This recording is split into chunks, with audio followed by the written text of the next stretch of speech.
In the heart of a gritty urban sprawl, the Phoenix Syndicate had long reigned as untouchable tyrants. For years, they'd carved their empire through intimidation, extortion, and raw violence. Their name whispered in fear across the streets. They believed no one would ever dare defy them.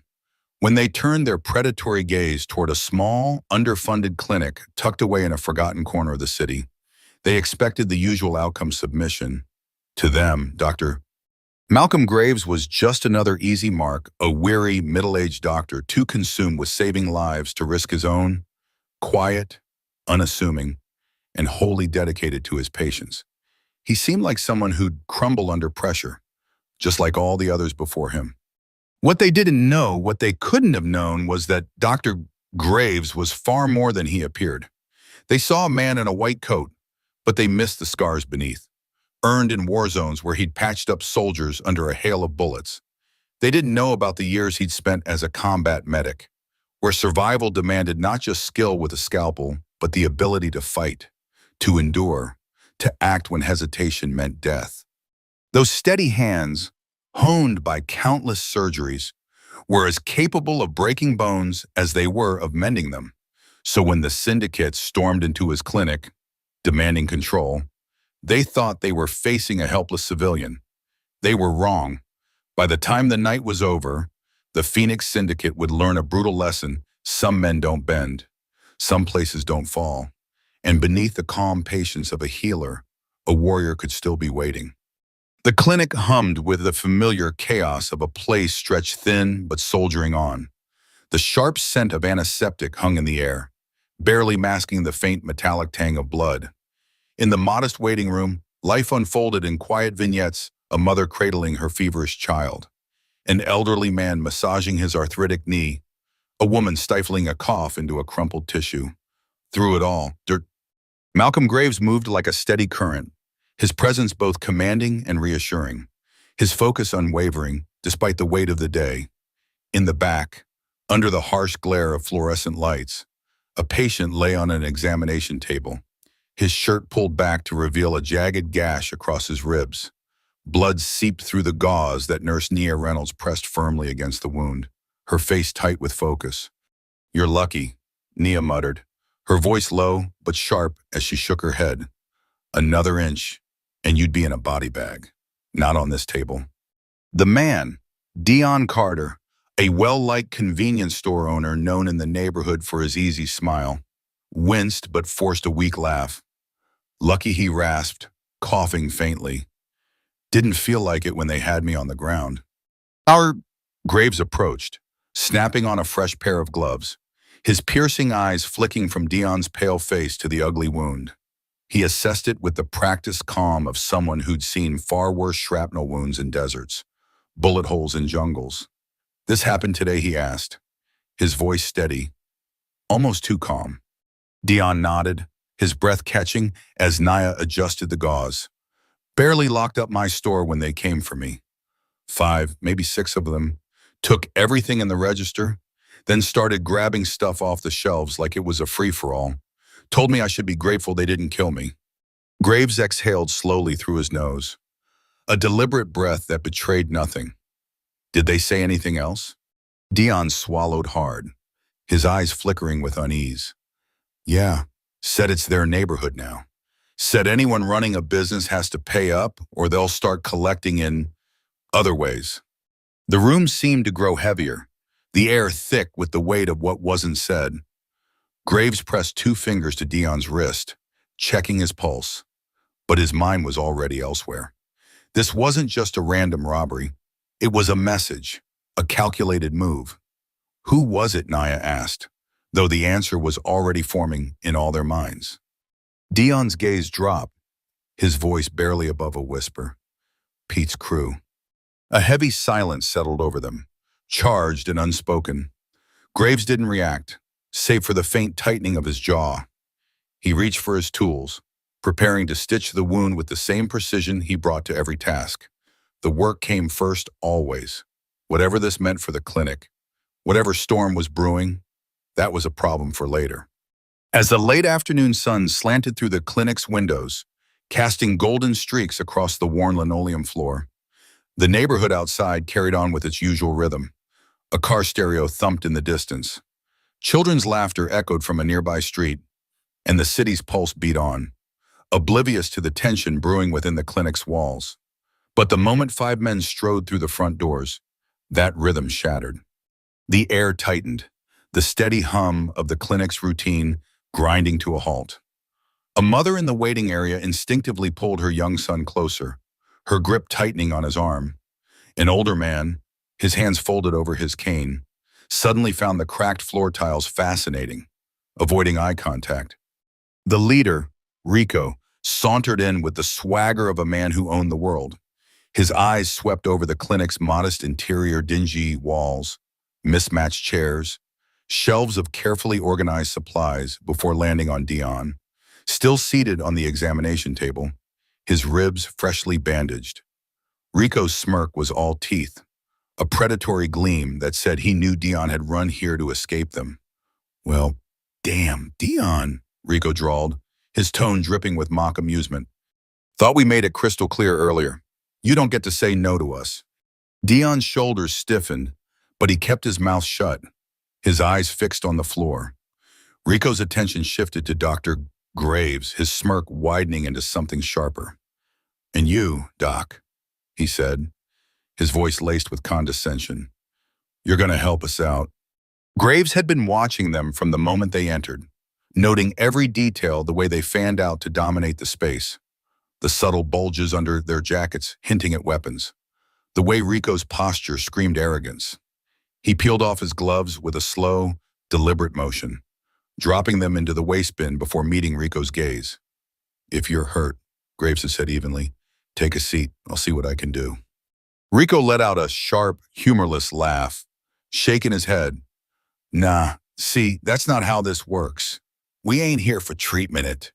We're telling you how it's gonna go." He gestured toward the shelves at the back, lined with bottles of antibiotics, painkillers, and other essentials. "You're gonna start setting some of that aside for us. Bandages, meds, whatever we need. And when we come in, you treat us first. No waiting, no charge, no questions." Nia, standing near the supply cabinet, her fingers gripping a clipboard so tightly her knuckles paled, couldn't stay silent.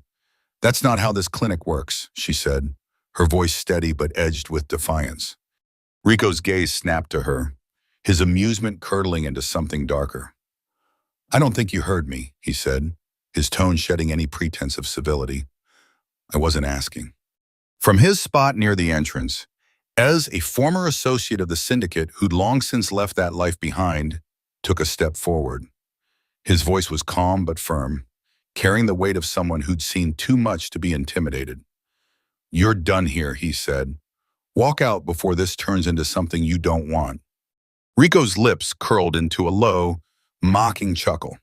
"Oh, I don't want it." He glanced at his crew, as if sharing a private joke, before letting out another dry laugh. "You hear that Ez thinks he's got the muscle to tell us what to do." Slade, the man leaning against the reception desk, clicked his tongue, shaking his head with exaggerated pity. "Man, that's real funny, coming from someone who used to run with us." Ez's jaw tightened, but his stance didn't waver. "That was a long time ago." "And yet here you are," Rico mused, his tone feigning curiosity, "still standing in the way of progress." Then, like a switch had been flipped, his expression hardened, all traces of amusement gone. "Let's make this simple," he said, his voice low and heavy with menace. "You either hand over what we need or we take it. But either way, we're walking out with something." The silence that followed was suffocating, pressing down on the room like a physical weight. Then Tone, one of Rico's men, moved with startling speed. A pistol appeared from his jacket, the barrel gleaming as he pressed it against Dion's temple. A woman in the waiting area gasped, curling protectively around her child. A teenage boy near the back froze, his eyes darting between the gun and the door, weighing his chances of escape. Dion barely breathed, his body rigid under the cold metal. Graves, however, didn't flinch. His hands rested casually at his sides, but his eyes were locked on Tone on the way he gripped the gun, the slight tremor in his fingers, the angle of his stance. "Is this your idea of negotiation?" Graves murmured, his voice so calm it bordered on indifference. "Because I can tell you right now, that's a terrible plan." Rico's harsh smirk twitched, his patience fraying. "See, Doc," he sighed, as if disappointed. "I don't think you understand your place here." He nodded at Tone Perron, who pressed the gun harder against Dion's skull, the threat now unmistakable. Across the room, Ez moved first, his steps subtle but deliberate, his posture shifting from defensive to something coiled. Ready. Graves recognized it instantly, the stance of someone trained, someone who'd fought before. Rico saw it too, and for the first time his composure faltered, a flicker of uncertainty crossing his face. That was all Graves needed, in a single fluid motion. His hand shot out, striking Tone's wrist with surgical precision. The gun twisted just enough to throw off his aim, and a deafening shot rang out, the bullet burying itself in the ceiling. Patience ducked, screams piercing the air as the crack of the gunshot echoed like thunder in the confined space. The sharp, acrid smell of gunpowder filled the room. And in that moment, the clinic became a battlefield, one where Dr. Malcolm Graves was no longer just a healer, but a warrior unleashed. In the heart of the clinic, where the sharp tang of antiseptic hung heavy in the air, chaos exploded with the ferocity of a storm. A gunshot tore through the sterile calm, the bullet lodging itself into the ceiling. Plaster rained down like ash, dusting the floor as terrified screams pierced the room. Patients scrambled for safety, some dove behind flimsy plastic chairs. Others flattened themselves against the walls, their breaths shallow, their eyes wide with the primal urge to disappear. A young mother near the reception desk clutched her child to her chest, her arms a trembling shield. Her lips moved in a frantic, whispered prayer, as if words alone could ward off the danger. Dr. Malcolm Graves, a man whose steady hands had stitched countless wounds, reacted with the instincts of a predator, his fingers clamped around the wrist of the shooter, a man named Tone, yanking his arm downward with a force that left no room for resistance. Before Tone could process the blur of motion, Graves drove an elbow into his face. The sickening crunch of cartilage echoed as Tone's nose collapsed under the blow. He staggered back, hands flying to his bloodied face, his gun clattering to the linoleum floor. Blood seeped through his fingers, pooling on the ground, but Graves was already moving. Across the room, EZ, a man whose presence carried the weight of someone who'd seen too many fights to flinch, launched himself at Slade, another of the intruders. His fist connected with Slade's jaw in a brutal collision, sending the man crashing into a row of waiting room chairs. The cheap plastic seats groaned and skidded across the floor, their metallic screech adding to the cacophony. Slade's confident swagger vanished, replaced by a grimace as he struggled to regain his footing. Rico, the gang's leader, stood momentarily frozen, his smirk wiped clean by the speed at which his control had unraveled. His hand darted inside his jacket, fingers brushing the handle of a concealed knife. But Graves saw it coming. In 3 precise strides, he closed the distance, seizing Rico's wrist just as the blade began to emerge. With a twist born of years spent in places where survival demanded ruthlessness, Graves sent the knife skittering across the floor. For a fleeting moment, genuine shock flickered in Rico's eyes, a man unaccustomed to being outmaneuvered. Graves didn't pause.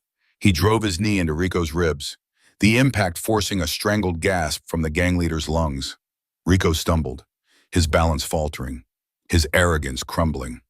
Behind them, Slade shook off the daze from EZ's blow and reached for a switchblade tucked in his waistband. The blade snapped open with a practiced flick, its edge glinting under the clinic's dim fluorescent lights. But EZ was faster. His knee surged upward, burying itself in Slade's stomach. The air rushed out of Slade in a pained wheeze, and the switchblade slipped from his grip, spinning across the floor with a metallic clatter. Graves, still locked in his struggle with Rico, felt the man's muscles tense, twisting for leverage. Rico was no stranger to fights, But Graves had spent years in darker corners of the world, where hesitation was a death sentence. With unrelenting precision, he slammed Rico's head against the edge of the reception desk. The sharp crack of impact silenced the room for a split second as Rico's body went slack, brawling across the floor. A choked groan escaped him, but Graves wasn't done. He pressed a knee into Rico's chest, pinning him like a specimen under glass. His breathing remained even, his pulse steady, as if the chaos around him was just another Tuesday. From the corner of his eye, Graves saw Tone still writhing on the floor, clutching his shattered nose, making no move to rejoin the fight. Slade doubled over, one hand on his stomach, twitched toward his fallen blade. Easy kicked it away with a casual flick of his foot. Try it again. Easy growled, his voice low and laced with menace. See how that works out. The gang, who had swaggered into the clinic feeling invincible, now looked like broken men. Rico, wheezing beneath Graves's weight, glared up at him, his split lips curling in a mix of fury and disbelief. You, he rasped, straining against the pressure on his chest. You really think this is over? Graves, as calm as a still lake, met his gaze with an unreadable expression. No, he murmured, his voice deliberate, each word a quiet blade. I think this is the start of your biggest mistake. A sudden movement near the door snapped their attention. One of the gang members, a younger kid, all bravado and no spine, had been inching toward the exit, clearly deciding this fight wasn't worth dying for. Nia, who'd been standing near the locked supply room, took a slow step forward. Go, she said, her voice steady despite the tremor in her hands. The kid hesitated, then bolted, shoving through the clinic's doors and vanishing into the street. The others, battered and humiliated, weren't far behind. Slade, still clutching his ribs, muttered something venomous under his breath before staggering out. Tone, his face a mess of blood, shot Easy a final glare before limping after him. Only Rico remained, still pinned beneath Graves. For a moment he lay there, grappling with the reality of his defeat. Graves finally eased off, but not before leaning in close, his voice a whisper that cut deeper than any blade. Don't come back. Rico's eyes blazed with a cocktail of rage and humiliation. He shoved himself to his feet, wiping blood from his mouth with the back of his hand. At the threshold, he paused, turning just enough to meet Graves' gaze. This ain't over, he said, his voice a low, dangerous promise. Then, with a final glance at the wreckage of his crew, he stepped into the night, the door swinging shut behind him. For the first time since the gunshot had shattered the clinic's fragile peace, silence settled over the room. It wasn't the usual hum of the city seeping through thin walls or the soft beeps of medical equipment in the back. This silence was heavy, charged, like the air before a storm. The patients, still crouched or clinging to whatever cover they'd found, began to stir. The mother in the corner murmured softly to her son, her voice shaky but soothing. A teenage boy loosened his grip on a chair, his knuckles white from the effort. Naya exhaled, her fingers trembling as she brushed a stray curl from her face. She set down the clipboard she'd been clutching like a lifeline, the clatter loud in the stillness. Easy flexed his hands, his knuckles raw, his eyes still scanning the street through the clinic's windows, watching for shadows that hadn't yet returned. Graves straightened his coat, his breath slow and measured, as if the fight had been nothing more than a brief interruption. Lock the doors, he said, his voice cutting through the tension like a scalpel.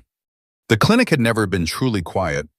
The city's pulse, its sirens, its shouts, its endless grind, always pressed against the walls.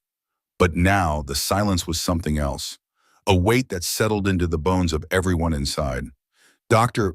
Malcolm Graves stood by the reception desk, his muscles still humming with the echo of adrenaline, though his pulse had long since steadied. The clinic had seen blood before sickness, accidents, the slow bleed of poverty, but never like this. Not as a challenge, not as a warning of worse to come. Nia's eyes darted across the room, cataloging the damage: overturned chairs, shattered glass, smears of blood where Tone had collapsed, They're not just gonna let this go, she muttered, rubbing a hand over her face, her voice thick with the weight of what lay ahead. Before Graves could respond, the distant wail of sirens sliced through the silence. Red and blue lights flashed against the windows, painting the room in flickering hues. Easy shook his head, a wry edge to his voice. Here comes the cleanup crew, late as usual. The door swung open, and Detective Luis Herrera stepped inside. His face was a map of exhaustion and irritation, the kind carved by years spent wading through the city's underbelly.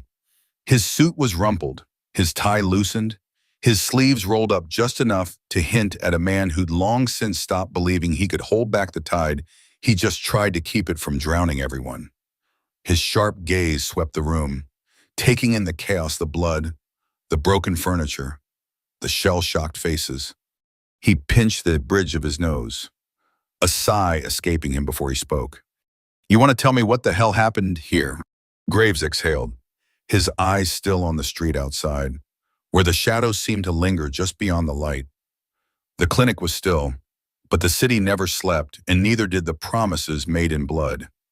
Dr. Malcolm Graves leaned casually against the clinic's reception desk, his arms crossed, his posture relaxed but his eyes sharp.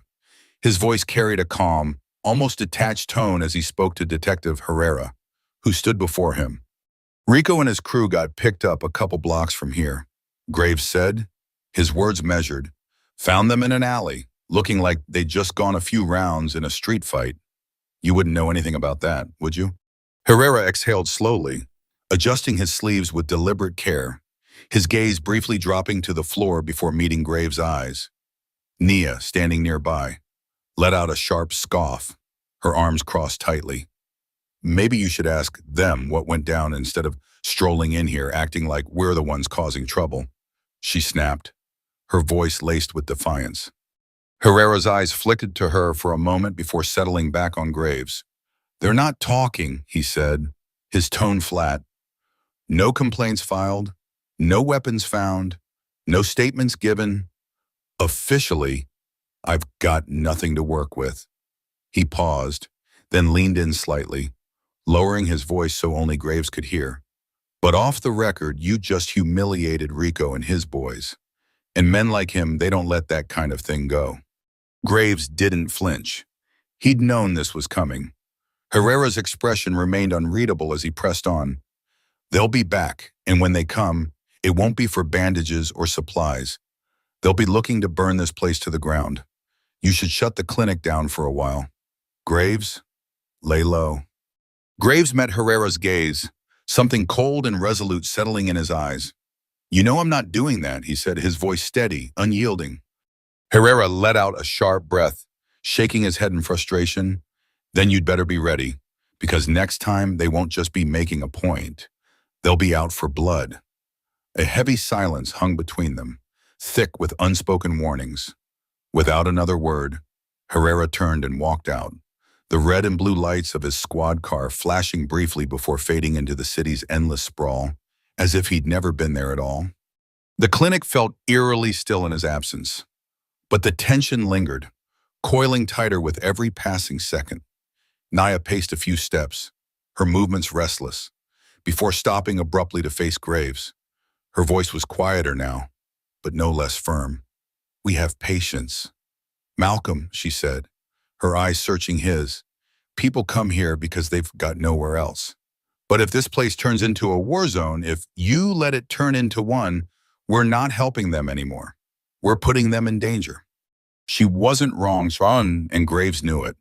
He'd been carrying that truth for a long time. Easy, stationed near the door, let out a slow breath through his nose, shaking his head. They're not going to stop. Doc, he said, his voice low, almost resigned. You know that, right? Graves shifted, rolling his shoulders as if to shake off the weight of the night.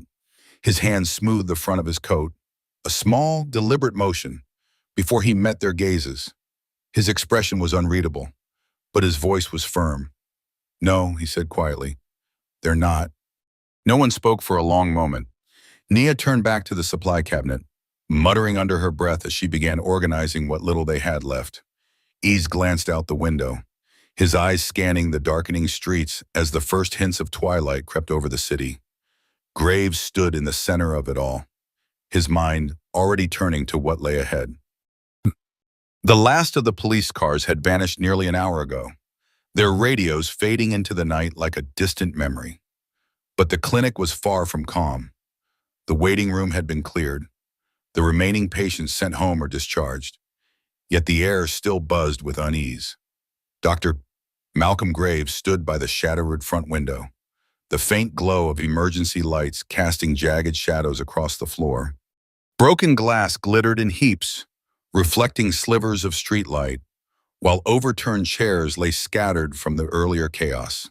The weight of the evening pressed into his bones, but he refused to let it show. Nia had finally slowed, her frenetic energy from the aftermath giving way to a weary stillness. She leaned against the supply cabinet, her arms folded, her fingers gripping her sleeves as she stared at the wreckage. Her face was a mix of frustration and exhaustion, her eyes flickering with something close to defeat. Ease stood by the door, his posture rigid, his gaze locked on the street outside. He hadn't spoken in nearly 10 minutes, but the tension radiating from him was palpable, like a spring wound too tight. They all knew it, this wasn't over. The sharp ring of the clinic's buttons cut through the silence, jarring the room. Naya's head snapped toward it, her brows furrowing as if she could already sense who was calling. Easy didn't move, but his eyes narrowed, staring at the phone like it was a threat. Graves stepped forward, his movements deliberate, and picked up the receiver without a word. For a moment, there was nothing but silence, not the empty kind, but the heavy, deliberate kind, where someone was waiting, calculating. Then a voice slid through the static, smooth and deliberate, carrying the quiet menace of a man who didn't need to raise his voice to be feared. "Doc," it said, and Graves's grip on the phone tightened, though his face remained impassive. Pete let out a slow exhale, the sound tinged with amusement. "Heard you threw quite the party tonight," he mused, his tone deceptively light. "My boys walked into your clinic, and they didn't exactly walk out looking the same. That's a problem, Doc." Graves didn't respond, his silence a challenge in itself. Pete continued, his voice slipping into something almost conversational. "See, people like you get comfortable. You start thinking you don't have to play by the rules because you've got a few extra hands backing you up. That's cute, really." He paused, letting the words settle like a weight. "But let me tell you what happens now." Graves didn't need to hear it, he already knew. But Pete's voice grew colder, sharper, cutting through the static. "You took something from me today. You embarrassed my people, you made me look weak, and I can't let that stand." Graves exhaled, his voice steady when he finally spoke. "You want your men patched up. Send them in like everyone else. Otherwise, don't waste my time." There was a beat of silence, then a low chuckle from Pete, devoid of humor. "You've got guts, Doc," he said, "but you don't have enough." The line went dead. Graves lowered the receiver, the weight of the call settling into him like a stone. When he turned, Nia was staring at him, her arms still crossed, her eyes burning with a mix of fear and frustration. "Tell me I didn't just hear what I think I did," she said, her voice tight. Easy rubbed the back of his neck, exhaling sharply. "He's coming back," he muttered. "We all knew it, but now it's official." Graves didn't need to confirm it. Pete wasn't the type to bluff. The night had been long, but the morning arrived without mercy, indifferent to the chaos that had unfolded. Dawn crept into the city, its pale light filtering through tattered curtains and casting a dull glow on the pavement outside the clinic. The streets bore the scars of the night's cigarette butts, empty beer bottles, and the low hum of whispered conversations among those who never truly rested. But for the clinic, something new awaited. Dr. Malcolm Graves arrived early. As always, his steps steady despite the exhaustion tugging at him. But as he rounded the corner, he froze. Splashed across the clinic's outer wall was a message, scrawled in thick, dripping red spray paint. "Operate under our rules or we burn this place down." The letters were crude but deliberate, positioned where no passerby could miss them. Nearby, the sidewalk glittered with shards of glass from a smashed front window, its jagged edges gleaming like broken fangs. In the gutter, a shattered liquor bottle lay abandoned, its contents staining the pavement. Nia, who had arrived just moments before, stood a few feet away, her arms crossed tightly, her eyes fixed on the vandalism. When she heard Graves' footsteps, she turned, her expression a storm of anger and fatigue. "This is what we're dealing with now," she said, her voice sharp. "Petty threats, terror tactics." Graves surveyed the damage, his face unreadable. "They're not threats," he murmured. "They're promises." Nia let out a bitter laugh, shaking her head. "What? So we just act like this is normal? Clean up and carry on like everything's fine?" Graves turned to her, his gaze steady, grounding. "No one's pretending," he said, "but we're not stopping either." Ease pulled up minutes later, stepping out of his car and taking in the scene with a slow, deliberate scan. His jaw tightened, his fingers flexing before settling into loose fists. Without a word, he crouched near the broken window, inspecting the damage. "They did this late," he muttered, running a hand over the jagged glass. "Smart. No witnesses, no cameras." Nia rubbed a hand over her face, her frustration spilling over. "So what now?" "We clean up and wait for them to come back." Graves' eyes lingered on the graffiti, the warning etched into the walls of the place he'd built, the place people relied on. The gang wanted him to react, to show fear, to make a mistake.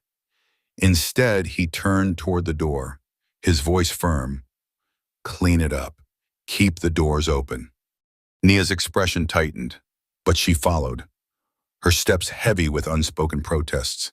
EZ stood, shaking his head. "Doc," he said, his voice low, "you know this isn't over, right?" Graves didn't pause, but his answer was unwavering. "I know." The unease lingered all day, a quiet storm brewing in the air. Even as the last patients left and the clinic began to wind down, Graves could feel it, a weight that refused to lift, a promise of what was still to come. As the clock inched toward midnight, E stood sentinel near the clinic's entrance, his posture stiffer than usual, a coiled spring ready to snap. Nia lingered longer than she meant to, her reasons unspoken but heavy in the air, as if her presence could somehow hold back the tide of trouble brewing outside. The neighborhood had slipped into its familiar nighttime cadence, distant laughter, the low growl of a car cruising by, and the soft murmur of late-night conversations spilling from open windows. But then, a sound cut through the rhythm, the predatory roar of engines. Not one, but several, closing in too fast, too deliberate. E's head whipped toward the window, his body tensing like a drawn bow. "That's them," he muttered, his voice carrying the weight of grim certainty. Nia barely had time to react before the first gunshot shattered the night. A whip crack that tore through the fragile peace. More followed. A relentless barrage, deafening and chaotic, not meant to kill but to scream a warning. The already cracked window exploded inward, glass shards spraying across the floor like jagged confetti. Bullets punched through the walls, leaving sharp, splintered holes in their wake. Tires screeched outside, urgent and fleeting. And then, as quickly as it began, it was over. The clinic stood, battered but intact. No one was hurt this time. For a moment, no one moved. Nia's breath came out in a sharp huff, her hands clutching the reception desk so tightly her knuckles watered down whiskey. "Jesus Christ," she whispered, her voice trembling but fierce. E turned, his gaze sweeping the wreckage, his breathing steady, but his eyes dark and razor sharp. He dragged a hand over his face, then looked at Dr. Malcolm Graves. "They're testing us," he said, his voice low, "seeing how far they can push before you break." Graves stood motionless, his pulse calm, his face a mask of unreadable steel. He stared at the shattered remains of the clinic's front, his mind already mapping the escalation, the message, the inevitable next step. Nia turned to him, her voice quieter now, but laced with urgency. Malcolm, this isn't just intimidation anymore. This is war. Graves inhaled deeply, exhaled with the same deliberate control, his hands resting on the counter as he processed the night's violence.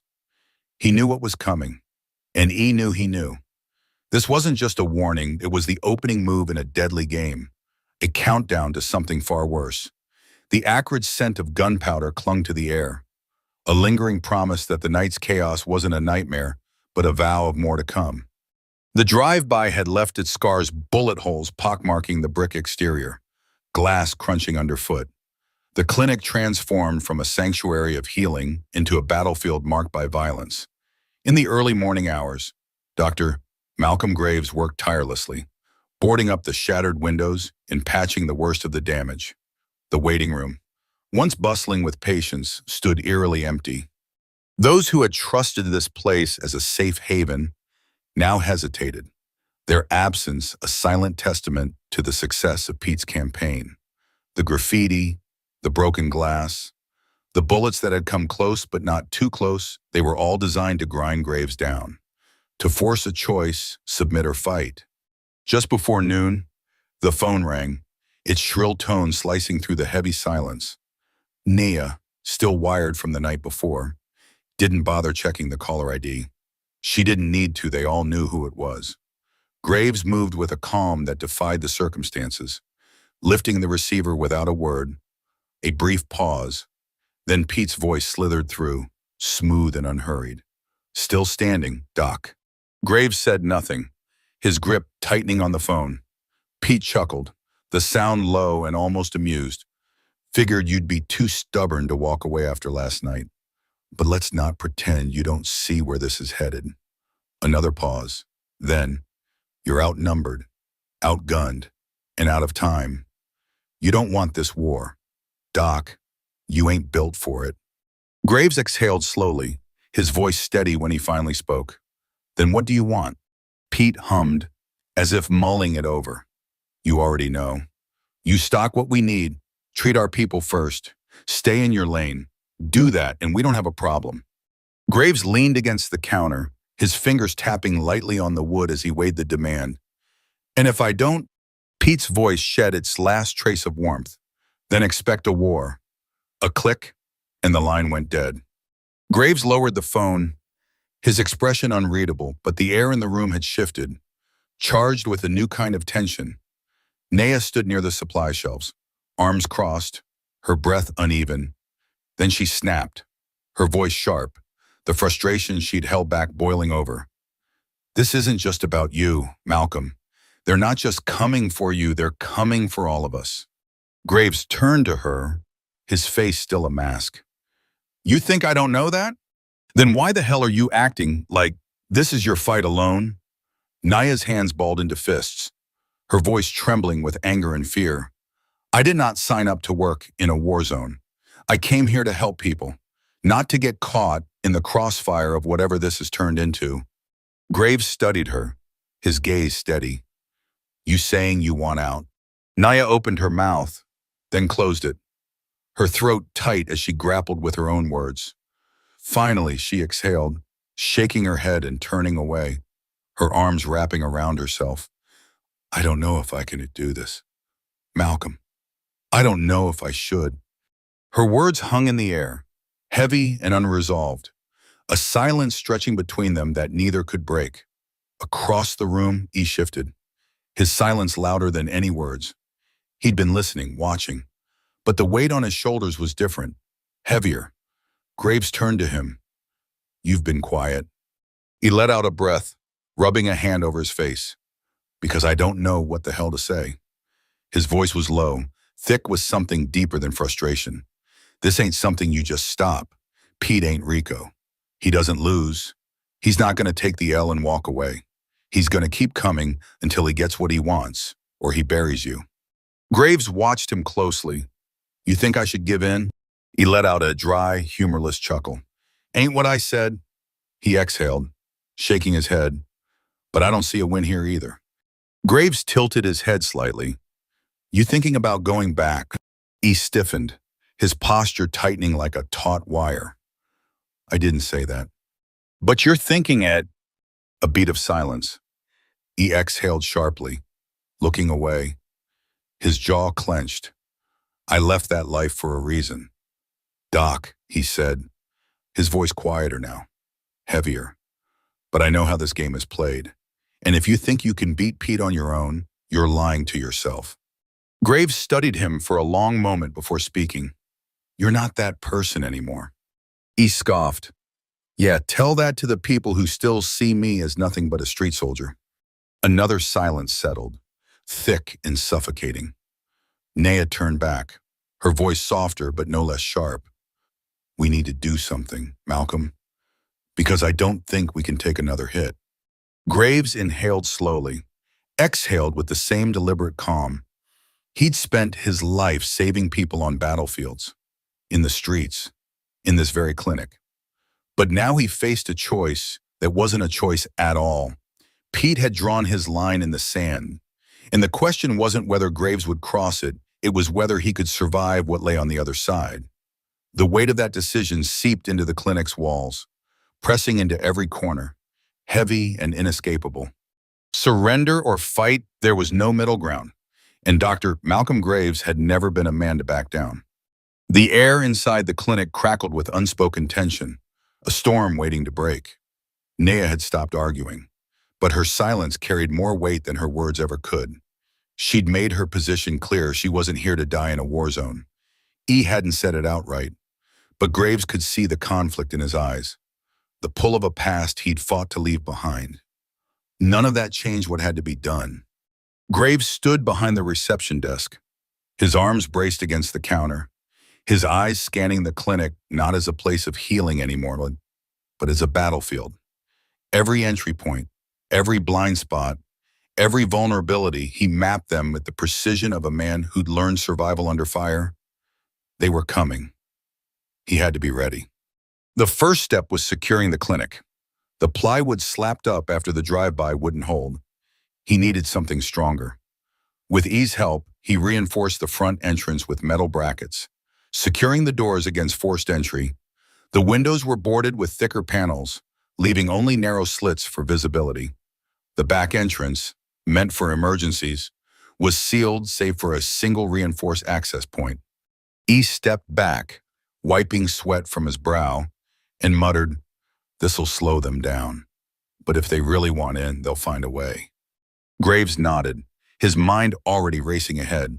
The clinic wasn't just a building anymore, it was a fortress, and he was preparing for a siege. But fortifications alone wouldn't be enough. Pete's game was psychological as much as it was physical, and Graves knew the real battle was for the soul of this place, for the people who still believed it could be a beacon of hope. The question was whether he could hold the line long enough to prove them right. The clinic stood as a beacon of hope in a neighborhood battered by time and neglect. But for Waylon Graves, it was more than just a place to stitch wounds and set bones. It was a lifeline he'd poured his soul into. He wasn't naive. He knew the Phoenix Syndicate had been circling, their shadow creeping closer each day. His goal wasn't to lock them out forever. Graves was too pragmatic for that. He just needed enough time to tilt the odds in his favor, to hold the line without losing everything he'd built. Graves had never kept guns in the clinic. Years of treating gunshot wounds, of watching young lives bleed out under his hands, had burned that choice into him. War had taught him plenty, though, and it wasn't about ideals, it was about strategy. So he reached for his phone and dialed a number he hadn't called in years. Ryan Porter, an old Army buddy turned private security contractor, picked up on the second ring. His voice was rough, like gravel under boots, the kind of voice that carried the weight of battles long past but never forgotten. "Porter," Graves said, leaning against the clinic's counter, his fingers pinching the bridge of his nose. "I need supplies." Silence hung on the line for a moment. Porter didn't need the full story, never had.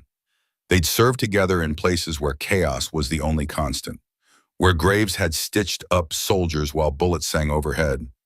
Porter knew the edge in Graves' voice, the one that only surfaced when trouble was already at the door. "You don't call for small favors." "Doc," Porter said, his tone sharp but steady. Who's breathing down your neck? Local gang, Graves admitted. They want the clinic, and they're not big on hearing no. Porter let out a slow breath, the sound heavy with understanding. You think you can hold them off? I know I have to, Graves replied, his voice calm but unyielding. I'm not handing it over. Another pause, then Porter's voice hardened, shifting into something colder, more focused. You know how this plays out if you don't push back, right? Graves exhaled, the weight of it settling in his chest. I know exactly how it ends if I do nothing. That was all Porter needed. All right, he said, his tone snapping into the clipped cadence of a man planning a mission. What do you need? No firearms, Graves said immediately. Nothing that turns this place into a slaughterhouse. Just enough to even the playing field. Electric. A faint huff of amusement came through the line. You want to take on a gang without guns? That's a new one. Doc. I want to fight them without losing who I am. Graves shot back, his voice steady. There was a beat of silence. Then Porter's voice softened. Just a fraction. I'll see what I can pull together. Meet me at the clinic in 4 hours. The line went dead. Graves set the phone down. Staring at the scarred countertop, the line had been drawn, and there was no stepping back now. Porter rolled up that afternoon, his truck easing into the alley beside the clinic like a ghost slipping through the shadows. When he stepped out, he was the same broad-shouldered figure Graves remembered, solid, unyielding, moving like he still expected a sniper's scope on him, even in the heart of the city. He glanced at the clinic's boarded-up windows, his eyes narrowing. You sounded serious on the phone, Porter said, his voice low. Looks like I wasn't wrong. Graves didn't waste time with pleasantries. I need deterrence, non-lethal. Porter studied him for a long moment, then nodded. He reached into the truck bed and hauled out a heavy duffel bag, dropping it onto the clinic floor with a thud. Inside were tools of controlled chaos, smoke grenades, flashbangs, reinforced zip ties, tactical batons enough to hold a line without crossing into bloodshed. Porter's gaze stayed on Graves, sharp and searching. This isn't a game, Waylon, he warned. You sure you're ready for this? Graves met his eyes, unflinching. I don't have a choice. Porter gave a single nod, his expression grim but resolute. Then let's hope they back off before it gets ugly. The next move was about leverage, calling in favors from a community that owed him. Graves hadn't built the clinic alone. Over the years, he'd earned out trust, saved lives, and stood firm when others had fled. Now it was time to see who would stand with him. By evening, word had spread through the neighborhood like wildfire. A small group gathered at the clinic, local business owners, workers, even a few old-timers who'd watched the syndicate's grip tighten over the years. Among them was Dion Carter, still limping from a recent injury, but standing tall. You saved my life, Doc, Dion said, his voice steady despite the pain etched into his face. I don't have much, but whatever you need, I'm in. Graves nodded, accepting the offer with quiet gratitude. Others trickled in, store owners tired of paying protection money, workers who'd seen the syndicate's threats up close. They weren't soldiers, but they didn't need to be. They just needed to show up, to prove the clinic wasn't standing alone. Nia, Graves' right hand at the clinic, watched it all unfold from the sidelines, her arms crossed, her face a mask of skepticism. You really think this is going to work? She asked, her voice cutting through the low hum of conversation. Graves didn't answer right away. He looked out over the clinic at the people who'd come not because they wanted to fight, but because they'd run out of options. If we don't do this now, he said finally, his voice steady as stone, there'll be nothing left to fight for later. Nia didn't respond, but she didn't walk away either. That was enough for now. As night fell, the final preparations took shape, but the hardest choice still loomed. A young man with ties to the syndicate, had been quiet all evening, his face half hidden in the clinic's dim light. Graves had sensed the change in him, the tension pulling him in two directions. Finally, thus, Graves approached, his voice low but firm. You know, if you go back to them, they'll take you in, Graves said, watching E closely. It might buy us time, maybe even get us information we don't have. E shook his head, his jaw tight. Or it gets me killed. Graves nodded slowly, acknowledging the truth. That's the risk. A long silence stretched between them, heavy with unspoken stakes. Then E spoke, his voice barely above a whisper. But if I don't go, I'm not sure we'll make it through this. Graves hated the idea, but War didn't care about what felt right. Do what you have to, he said. Just don't forget which side you're on when it's done. E met his gaze, something resolute settling in his eyes. He nodded once. I won't. Whether that was a promise or a warning, Graves couldn't tell. Either way, the next move was E's, and the clinic would have to wait for the fallout. Overnight, the clinic transformed. It was no longer just a place of healing, it was a stronghold. Its doors reinforced, its windows boarded tighter than ever. The few loyal hands left moved with purpose, their faces grim with the knowledge of what was coming. But the air had shifted beyond. The waiting room, once buzzing with patients, now sat eerily empty. Word had spread that the clinic was a target, that even standing near it was a gamble. The neighborhood had seen what happened to those who crossed the syndicate, and fear had sunk its claws deep. Then came the final warning. It started with the smell of smoke, sharp and acrid, cutting through the morning air. Graves was in the supply room when the shouts rang out, urgent and panicked. He moved fast, pushing through the hallway, the scent of burning plastic and melting rubber growing stronger. By the time he reached the sidewalk, the clinic's van, the only way they could transport critical patients to hospitals, was a roaring inferno. Black smoke curled into the skyline, a grim beacon for all to see. A small crowd had gathered across the street, their faces tight with the same weary resignation that had gripped the entire block. This wasn't just an attack, it was a spectacle, a message carved in flames for everyone to witness. E stood near the curb, his fists clenched, his eyes locked on the fire. Naya lingered a few steps behind, her arms folded, her body rigid with barely contained anger. Graves didn't hesitate. He stepped toward the burning van, taking in the damage with a clinician's precision. They could have torched the clinic itself, forced his hand entirely. Instead, they'd chosen something replaceable but not easily. This was a warning, not an endgame. They wanted him to feel the noose tightening. They're watching, he muttered, his voice low, his gaze flicking to the surrounding buildings.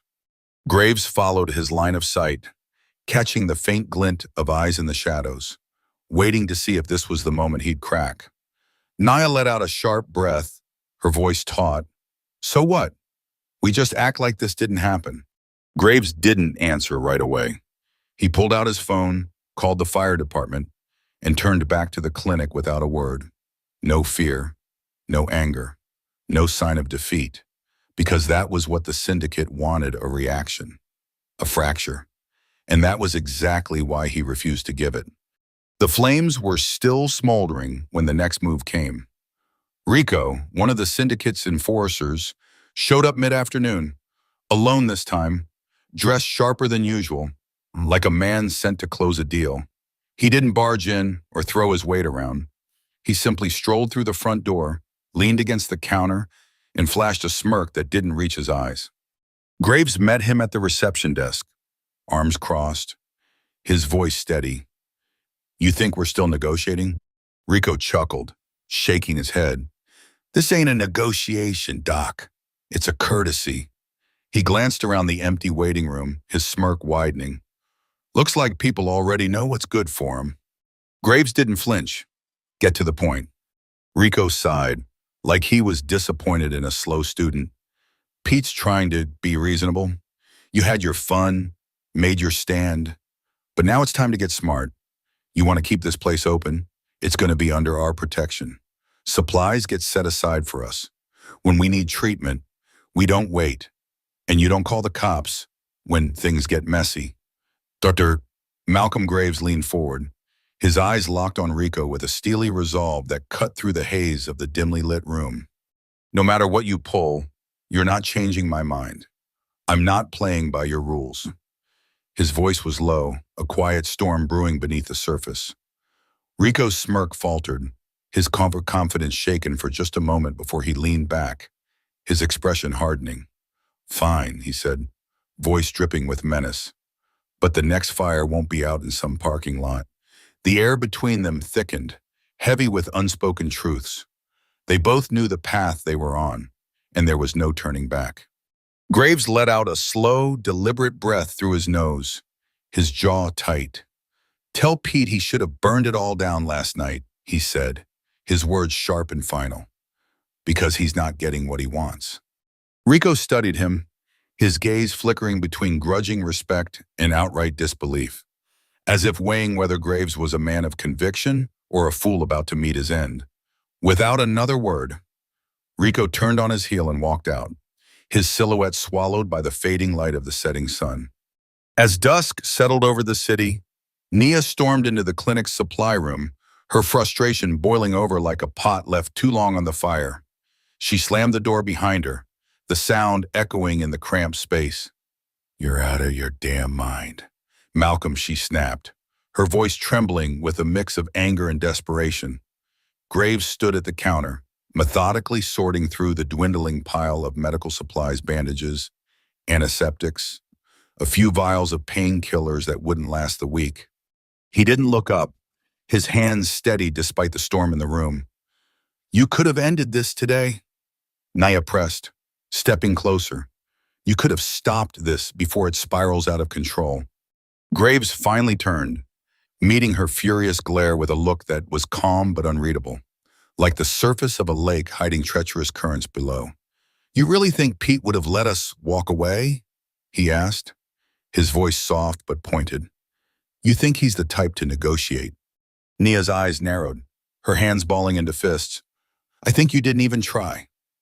The accusation hung in the air, sharp and cutting. Graves didn't flinch, but the silence that followed was heavy, almost suffocating. "Are you leaving?" he asked, his tone devoid of judgment, though the question carried a weight that made Nia's breath catch. She looked away, her shoulders sagging as the fight drained out of her. "I don't know," she whispered, and that uncertainty was more telling than any definitive answer. Without another word, she turned and left the room, the door closing softly behind her, a quiet departure that stung more than any slammed door ever could. Later that evening, Easy found Graves near the back entrance of the clinic, his eyes fixed on the darkened street beyond. The city hummed with its usual indifference, oblivious to the storm brewing in its underbelly. Easy's voice was low, almost lost in the night air. "I made my move," he said, rubbing his jaw as if bracing for the consequences. "They know I'm back." Graves didn't respond, his silence an acknowledgement of the risk Easy had taken. Easy let out a wry chuckle, shaking his head. "And they think it's an honored play, which probably means it's the dumbest thing I've ever done." They both understood the gamble. Returning to Pete's world, a place Ease had fought tooth and nail to escape, was like stepping into a lion's den with nothing but a pocket knife. "You sure you can pull this off?" Graves asked, his voice steady but laced with concern. Easy's grin was grim, tinged with reckless defiance. "Hell no. Doc, but we're out of options, aren't we?" Graves didn't answer. He didn't need to. They both knew the truth tomorrow. The real war would begin. The night wrapped around the city like a heavy blanket, thick with anticipation and the kind of tension that gnawed at the edges of every thought. Outside, the streets buzzed with life cars honking, neon signs flickering, people moving through their routines, unaware of the battle lines being drawn in the shadows. But inside the clinic, the atmosphere was different, charged with a quiet dread. The waiting room, once a sanctuary for the sick and the desperate, now felt like a fortress under siege. The people who had once relied on Grace for healing now kept their distance, not out of distrust but out of fear. Being near him came with a price, and no one wanted to pay it. Malcolm Graves had known from the beginning that this wasn't a fight he could win through stubbornness alone. Pete wasn't like Rico or the others, who acted on impulse and bravado.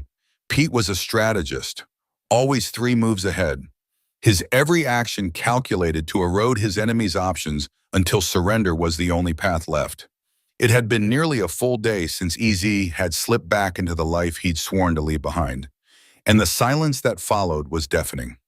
No messages, no signals, no hint of whether EZ's plan had worked or if it had unraveled the moment he stepped into Pete's territory. Graves knew better than to assume the best, but each passing hour tightened the knot in his chest, a gnawing certainty that something had gone wrong. EZ had always been good at blending in, at navigating the treacherous waters of Pete's world with a quiet confidence that made him seem untouchable.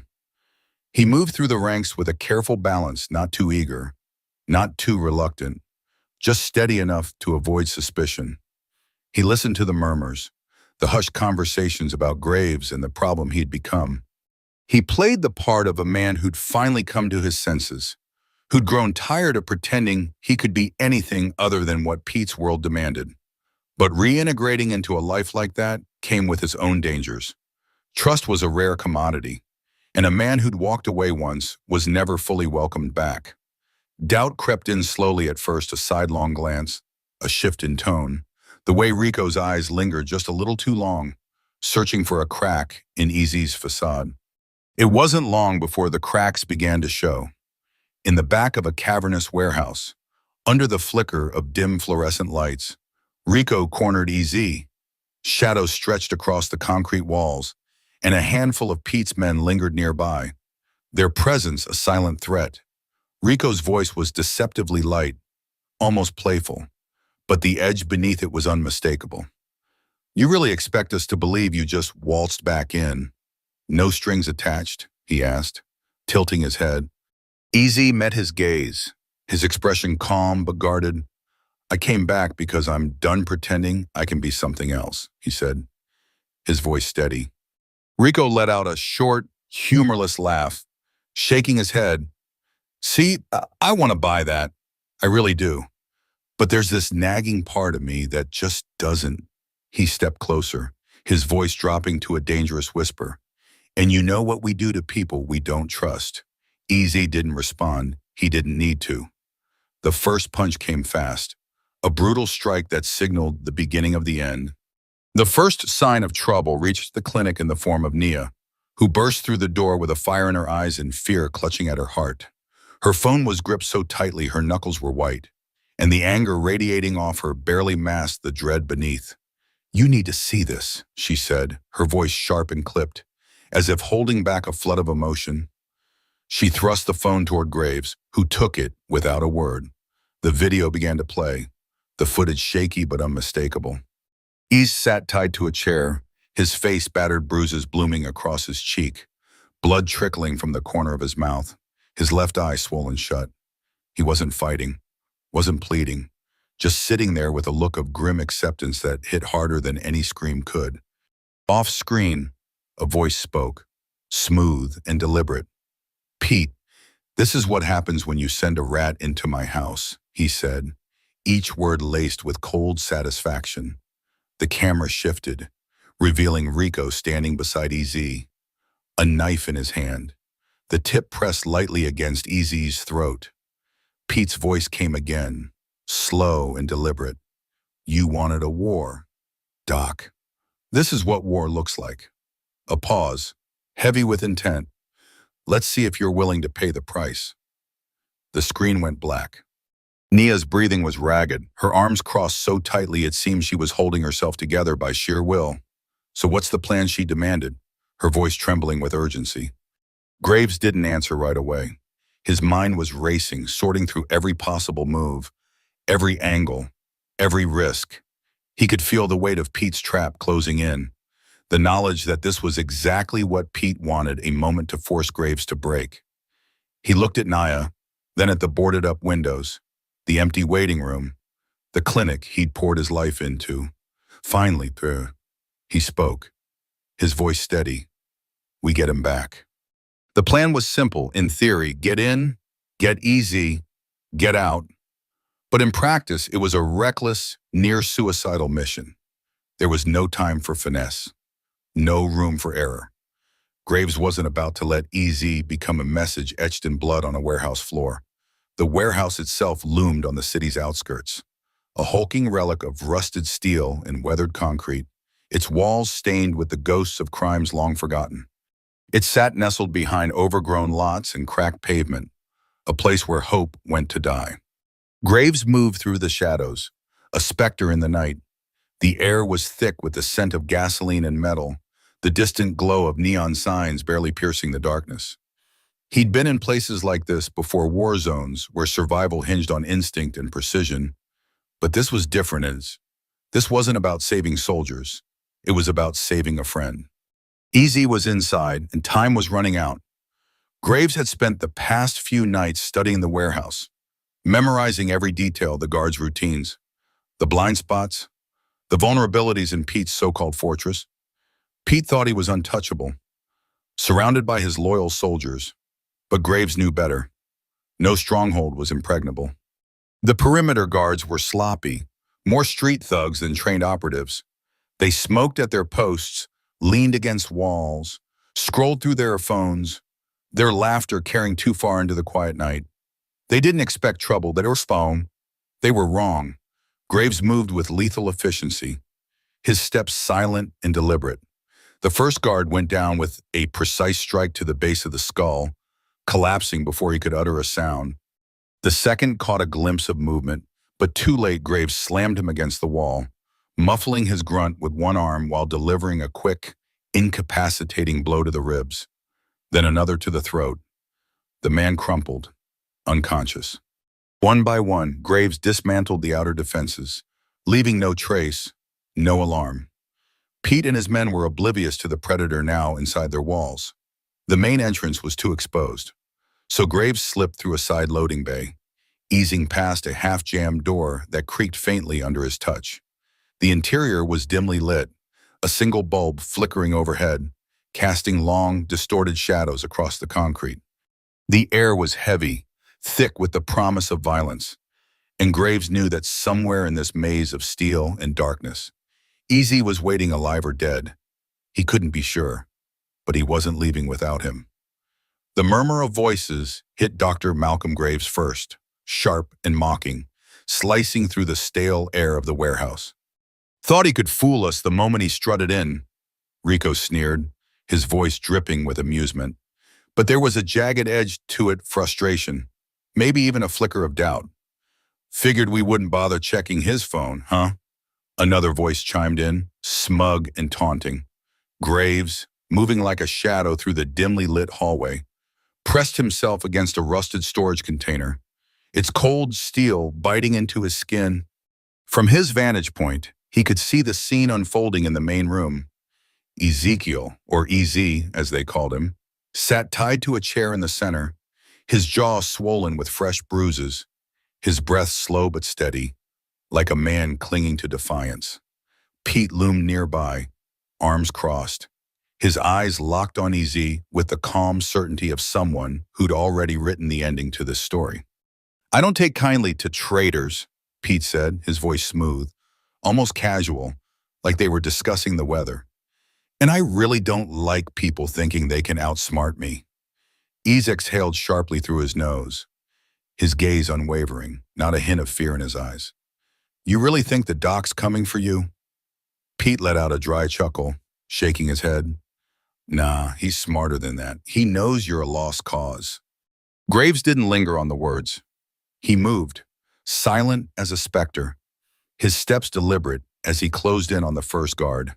A swift chokehold, a sharp twist, and the man crumpled to the ground, out cold before he could blink.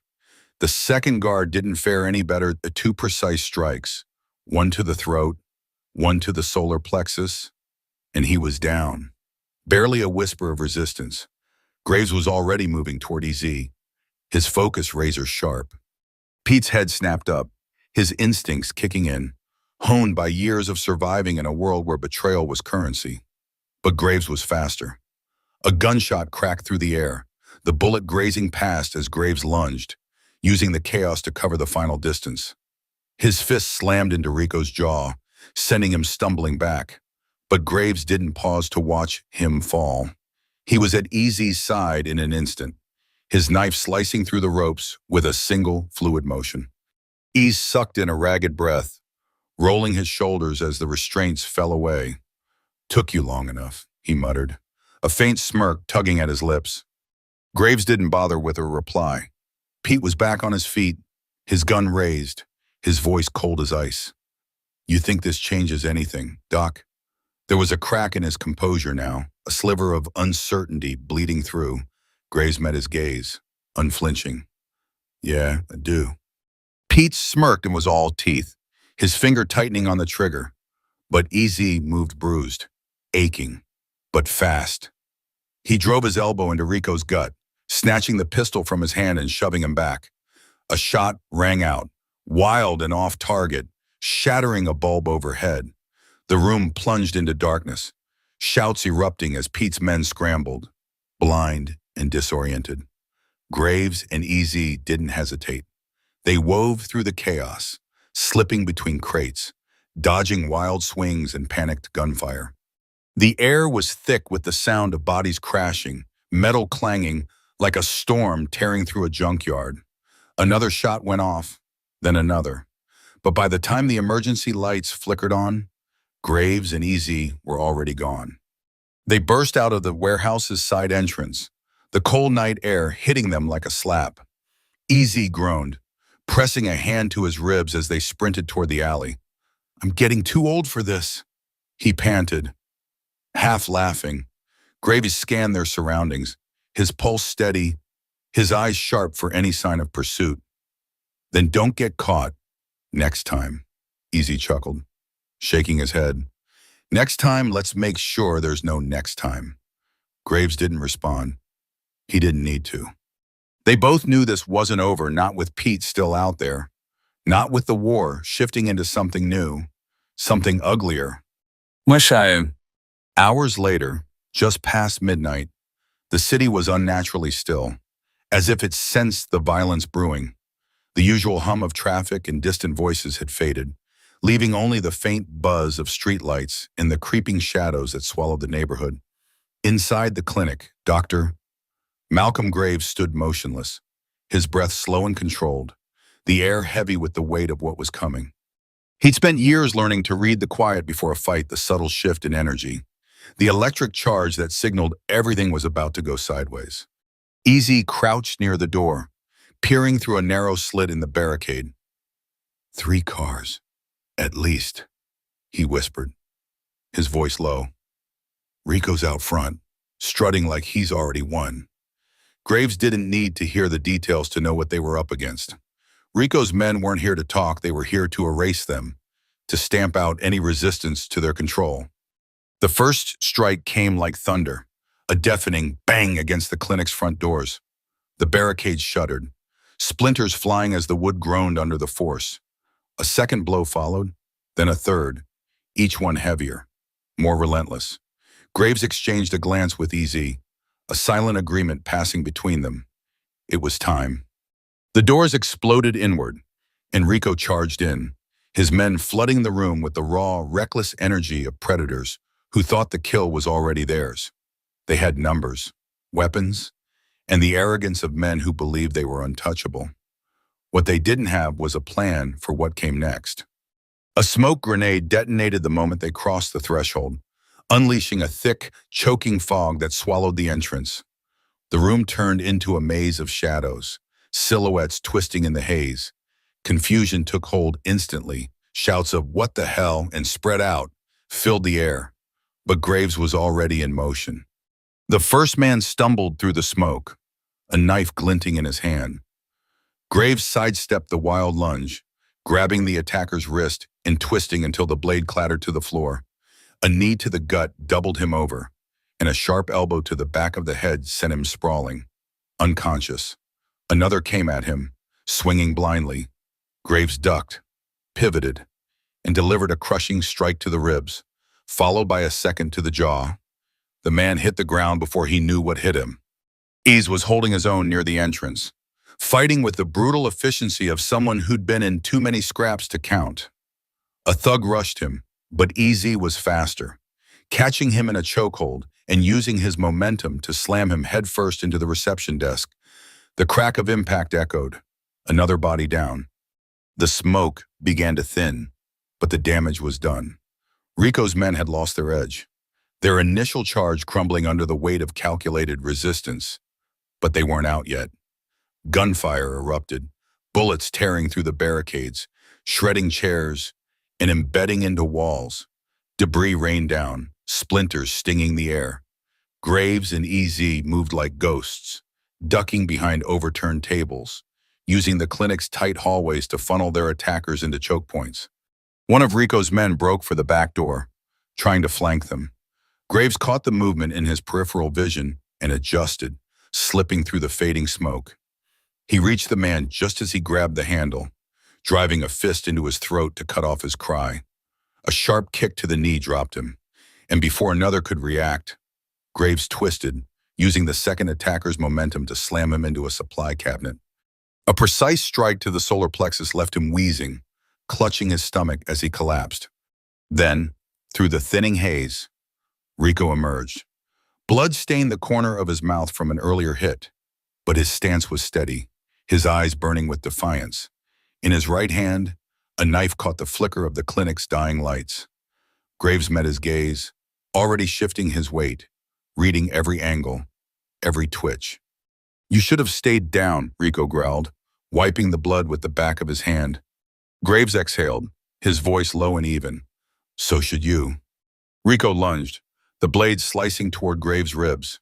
But Graves had seen this kind of fighter before, all fury and no finesse. He sidestepped at the last second, grabbing Rico's wrist and twisting until the knife skidded across the floor. Rico threw a wild punch, but Graves was already inside his guard, blocking with ease and countering with a brutal strike to the sternum. Rico staggered, gasping, his face twisting in pain. But he was stubborn, lunging again, swinging harder, rage fueling every move. The two men clashed like opposing storms. Every strike met with a counter. Every opening answered with precision. Rico threw a hook. Graves blocked, pivoting to deliver a palm strike to the jaw. Rico stumbled, but came back swinging, landing a glancing blow to Graves' ribs. Graves absorbed it, retaliating with a series of strikes fast, relentless, each one chipping away at Rico's defiance. The fight was raw, brutal, a collision of wills with no room for hesitation. In the end, it was Graves' precision that won out. Rico overcommitted, lunging too far, and Graves capitalized, driving a final, devastating strike to his temple. Rico crumpled, his body hitting the floor with a dull thud. The clinic fell silent, the chaos of the fight giving way to the heavy stillness of aftermath. Graves and EZ didn't linger. They slipped out into the night, the cold air a sharp contrast to the heat of battle. Behind them, Rico's men were still scrambling, their plans in ruins. The war wasn't over, not by a long shot. But for now, Graves and EZ had survived, and that was enough. Dr. Malcolm Graves stood in the wreckage of his clinic, his breath steady but heavy, the kind of exhaustion that sank into your bones and stayed there. The air was thick with the acrid sting of gunpowder, sweat, and blood, the remnants of a battle that had torn through the place like a storm. Overturned chairs littered the floor, walls pockmarked with bullet holes, and bodies, some groaning, some silent, sprawled across the tiles. Rico, one of Pete's enforcers, lay slumped against the shattered reception counter, his chest rising faintly, knocked out cold from the fight that had ended with Graves's elbow crashing into his temple. Rico had come at him hard, all fury and pride, landing a sharp elbow to Graves' temple that made his vision blur for a split second. Graves had staggered but stayed upright, shaking off the pain. Rico swung again, a knee aimed at Graves' ribs that missed by inches, followed by a wild haymaker. Graves took the hit, using Rico's momentum to shove him back into the counter. Rico's grunt of pain echoed in the smoky air, his ragged breast betraying how much his body begged him to quit. But his pride wouldn't let him. "You think this is enough?" he'd panted, defiance in his eyes. "You think you've won?" Graves hadn't answered. Words were pointless. Instead, he'd ended it with a precise, brutal elbow to Rico's temple, the crack of impact sending him sprawling to the floor, unconscious. As Rico lay there, Graves exhaled slowly, his gaze shifting to the front door. He knew who was coming next. Pete wasn't the type to fight fair. The clinic was eerily quiet now, save for the distant wail of sirens cutting through the night too far, too slow to stop what was about to unfold. The front door swung open and Pete swept inside, his presence filling the room like a shadow stretching across the floor. He didn't rush, didn't carry the reckless anger you'd expect from a man whose crew had just been dismantled. Instead, he moved with the calm, unshakable confidence of someone who'd never once imagined defeat. His long coat barely swayed as he walked, his steps deliberate, his head tilted slightly as he surveyed the carnage. "All this," Pete murmured, his voice smooth, untouched by the chaos around him. "For what?" Graves stood his ground, fingers flexing at his sides, his body aching but ready. He said nothing. Pete clicked his tongue, taking another slow step forward. "I gave you chances. Doc, I offered you a deal. You could have walked away, kept your hands clean." His eyes flicked to Rico's limp form, then back to Graves. "But you threw it all away. For what pride? Some noble idea of justice." Graves exhaled through his nose, his voice steady. "I did what had to be done." Pete's lips curled into a low, humorless chuckle. "And what do you think you've done?" He gestured at the destruction, the broken furniture, the blood-streaked floor. "You think this is a win? You think taking down a few of my men changes anything?" His smirk darkened, his voice dropping. "I own this city. One fight doesn't shift that."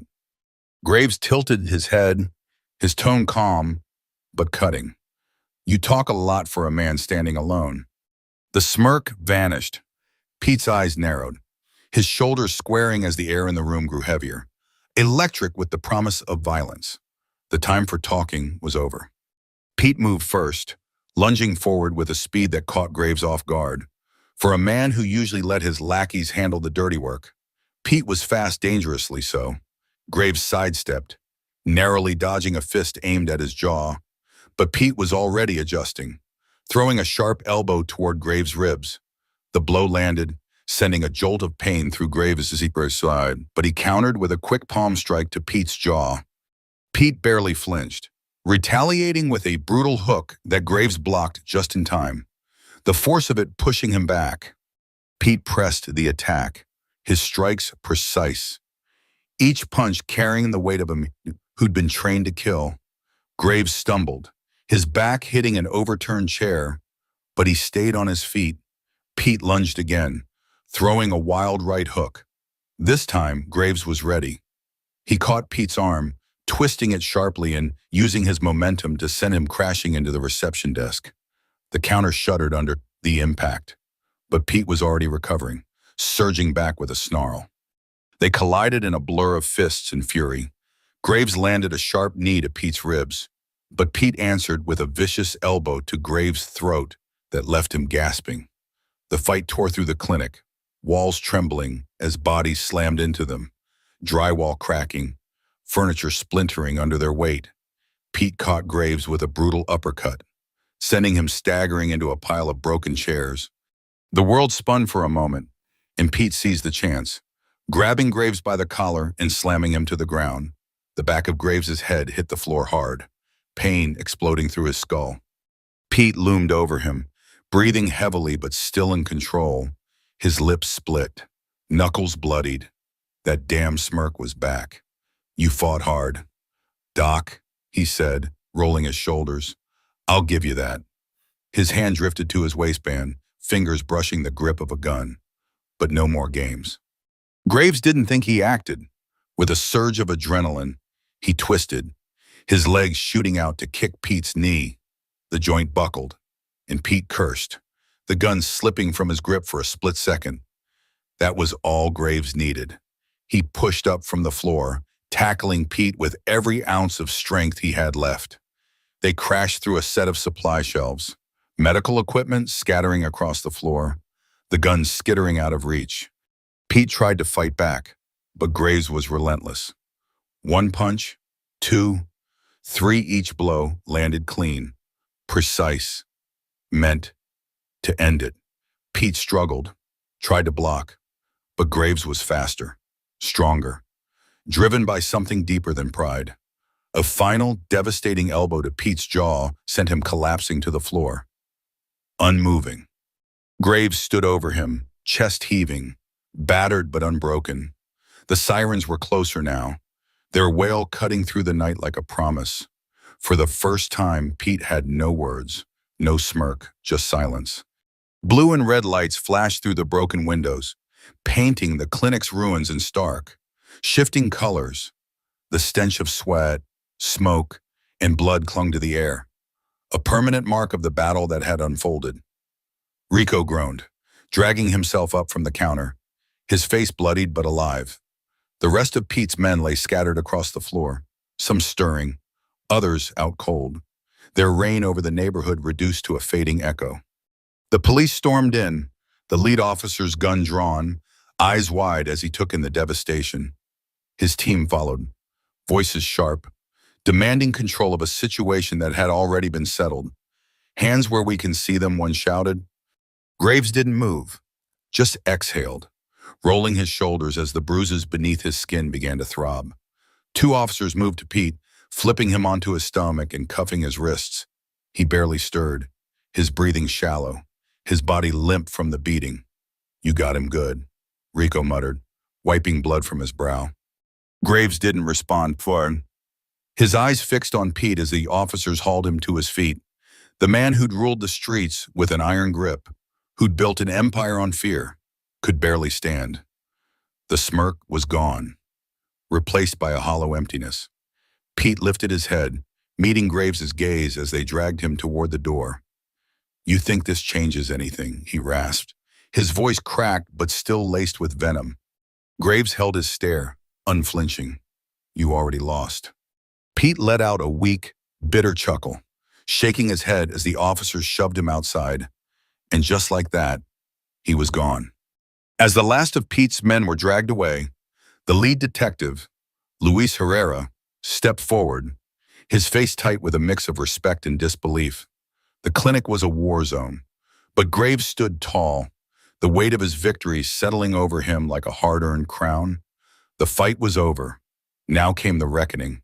The air was thick with the acrid scent of gunpowder and the faint metallic tang of blood as Dr. Malcolm Graves surveyed the wreckage of his clinic. Jesus Christ, he muttered, dragging a weary hand across his stubbled jaw, his eyes tracing the chaos that had erupted just hours before. Shattered glass crunched underfoot, bullet holes pockmarked the walls, and overturned furniture lay strewn like casualties of a storm. He leaned heavily against the counter, his broad shoulders slumping as the adrenaline ebbed from his body. Detective Herrera stood a few feet away, his sharp gaze sweeping the scene. You want to explain what the hell happened here, Graves, he asked, his voice laced with exasperation. The detective gestured toward the carnage bodies being loaded into squad cars, officers cordoning off the area, and the lingering echoes of violence etched into every surface. Graves exhaled slowly, meeting Herrera's eyes with a steady, unflinching stare. They came looking for a fight, he said, his voice low and deliberate. We gave them one. Herrera let out a dry, humorless chuckle, shaking his head. Yeah, I can see that, he said, waving a hand at the devastation, the splintered chairs, the blood stains seeping into the floorboards, the walls scarred with the story of a battle barely won. You realize I should be hauling you in right now, don't you? Graves didn't blink. You won't. Herrera's brow arched, his lips twisting into a skeptical frown. And why's that? Graves tilted his head, a faint glint of defiance in his eyes. Because if we hadn't fought back, you'd be here for a different reason. You'd be zipping up body bags in the morgue instead of cuffing people in the back of your cars. The detective held his gaze for a long, tense moment, the weight of Graves' words settling between them. Finally, Herrera sighed, rubbing the back of his neck. You're a damn thorn in my side, you know that. A ghost of a smirk tugged at Graves' lips. Wouldn't be the first time I've heard that. Herrera shook his head again, turning to one of his officers with a sharp command. Get statements. Keep it clean. He shot Graves a final, pointed look. You got lucky tonight, Doc. Don't test that luck any further. With that, he strode off, barking orders to his team, his silhouette fading into the flashing red and blue lights outside. Graves let out a breath he hadn't realized he'd been holding, the tightness in his chest loosening just a fraction. They'd survived. For now. From the shadows near the back of the clinic, Nia stepped forward, her arms crossed tightly over her chest. She'd been there the whole time, watching silently, her sharp eyes missing nothing. "You should be dead," she said, her voice cutting through the quiet, though there was a tremor beneath her words' relief. Maybe, or something close to it. Graves rolled his shoulders, wincing slightly at the ache in his ribs. "Should be ain't is," he replied, his tone lighter than the moment deserved. Nia huffed, exasperation flashing across her face. "You're impossible." Is, still clutching his side where a bruise was no doubt blooming, chuckled from his spot against the wall. "That's what makes him fun." Nia shot him a withering glare before turning back to Graves. "So, what now?" Graves's gaze swept over the ruins of the clinic, the place he'd poured his life into. The place meant to mend broken bodies and offer hope to a battered community. It was a mess, medical supplies scattered like confetti, shelves toppled, the air heavy with the smell of antiseptic and destruction, but it was still standing. "We rebuild," he said simply, his voice steady with resolve. Nia studied him for a moment, her expression unreadable, then gave a slow nod. "You really think people will come back after this?" Graves met her eyes, unwavering. "They will. They don't have anywhere else." She sighed, rubbing her temples as if warding off a headache. "Guess that means I'm sticking around." Then, a flicker of warmth sparked in Graves' chest, a small victory, but a victory nonetheless. Easy grinned, ignoring the pain in his ribs. "Yeah, you'd miss us too much." Nia rolled her eyes, but the faintest hint of a smile betrayed her. The three of them stood there, surrounded by the wreckage, the weight of their survival settling over them like dust. The war was over, but the fight was never truly done, and Graves was ready for whatever came next. The next morning, the first patient arrived. A young mother, her toddler cradled in her arms, hesitated at the clinic's entrance. Her eyes darted to the boarded-up windows, the fresh scars of the battle still raw and visible. But when she saw Graves behind the reception desk, sleeves rolled up, clipboard in hand, looking every bit like the doctor he'd always been, she stepped inside without a word. By noon, more followed. An elderly man shuffled in, his prescription for blood pressure meds long overdue. A teenager limped through the door, a deep gash on his arm from a bike accident. A father carried his feverish daughter, worry etched into his face. They came one by one, then in small groups, no longer shying away from the clinic as if it were a cursed place. They had heard the gunfire, seen the police lights, felt the chaos that had nearly torn this sanctuary apart. But they'd also seen Graves fight not just for himself, but for them. By afternoon, the waiting room buzzed with life again. It wasn't as crowded as it had been in the clinic's better days, but it was enough. Enough to tell Graves that the community had made its choice. They weren't giving up on him, and he sure as hell wasn't giving up on them. The clinic wasn't just a place to stitch wounds or prescribe pills anymore. It was a symbol, a defiant stand against the violence that had tried to claim it. It had survived, and so had they. Graves moved through the day with a quiet intensity, treating patients as if the world hadn't nearly ended the night before. His ribs ached with every step, his knuckles throbbed from the punches he'd thrown, and the bruises from his final showdown with Pete pulsed beneath his skin. But he didn't slow down. He barely noticed the way people looked at him now, not just as a doctor, but as something more. A guardian. A man who'd stared down death and refused to blink. They came to him not just for medicine, but for the unspoken promise that he'd keep them safe. As the sun dipped below the horizon, painting the sky in hues of amber and violet, Graves stepped outside for the first time all day. He leaned against the doorway, the cool evening air a balm against his battered body. The street, once a battlefield, was quiet now, bathed in the soft glow of dusk. Naya joined him, her arms crossed, a tired smirk tugging at her lips. "Busy day," she said, her voice soft but carrying the weight of everything they'd been through. Graves nodded, rolling his shoulders to ease the stiffness. "Yeah." She glanced at him, her eyes searching. "You ever think about what's next?" He raised a brow. "You mean after this?" She nodded, her gaze drifting to the street. "We just took down one of the biggest threats in the city. That kind of thing doesn't just fade away. There's always going to be something else, another gang, another fight." Graves ran a hand over his face, the exhaustion of the past weeks settling into his bones. "I know." Nia hesitated, then asked, "You ever think about leaving?" The question hung in the air, heavy and real.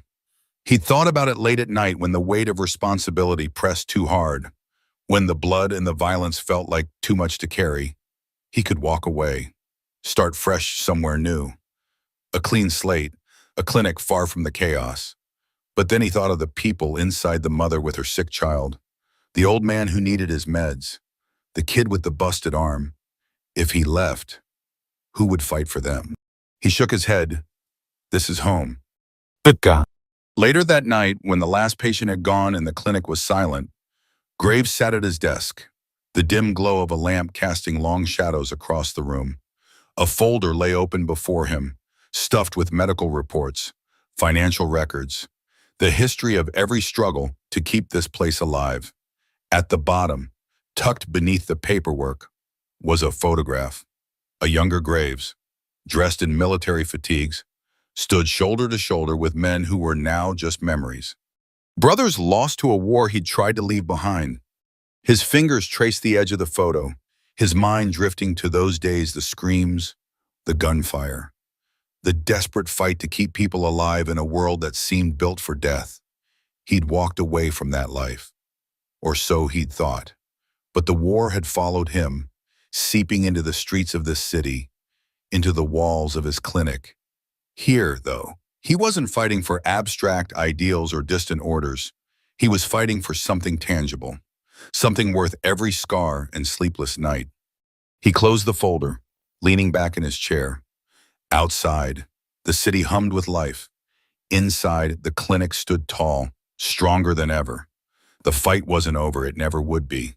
But Graves was ready.